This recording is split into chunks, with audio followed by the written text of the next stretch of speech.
कटक गणेशघाट अंचल में गत 20 तारिख में सुना व्यवसायी को होइथिबा लुट घटना 4 जन अभियुक्तों को गिरफ्त करिछि लालबाग थाना पुलिस। लुट्र शिकार होइथिबा जाजपुर अंचल सुना व्यवसायी जनक लालबाग थाना रे देइथिबा एतला आधार में पुलिस तदंत करी अभियुक्तों को गिरफ्त करिछि। गत अगस्ट 20 तारिख में व्यवसायी जनक राति 8टा समय बैग रे सुना नहीं जिबा बेले दुई अभियुक्त एक पल्सर गाड़ी रे आसी व्यवसायी गोड़ को एक लुहार रड रे आघात करी बैग रे थिबा सुना नहीं फेरार हो जाइथिले। गिरफ परे पुलिस अभियुक्तों निकटरू लुट होइथिबा 60 ग्राम सुना अलंकार 9100 नगद टंका और लुहा रड को जबत करिछि। 4 जन अभियुक्तों मध्यरु 2 जन लुटेरा होइथिबा बेले अन्य 2 जन को चोरी सुना किनिबा अभियोग रे गिरफ करिछि पुलिस। 4 जन अभियुक्तों मध्यरु 3 जनक नाँ रे पूर्वरु विभिन्न अपराधिक मामला थिबा कटक अतिरिक्त डीसीपी कहिसंती। लालबाग थाना रे हमर गोटे केस हेइतला 159 डेटेड 28/2024 अंडर सेक्शन 309 बीएनएस रे अनुसार।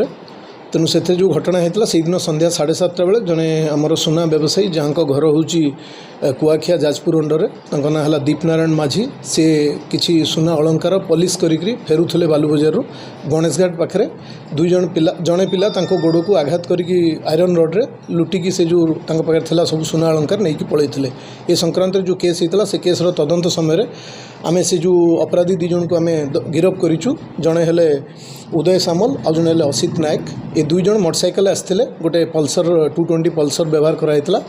उदय सामल जी सी प्रिंसिपल आक्यूज सी किसी बाटर ओह्ल आसिले जी आमर दीप नारायण माझी सुना धरिकी चलिकी गला बेले आयरन रड्रे गोड़ को आघात करी सुना बैग लुटिकी नहीं पलैते।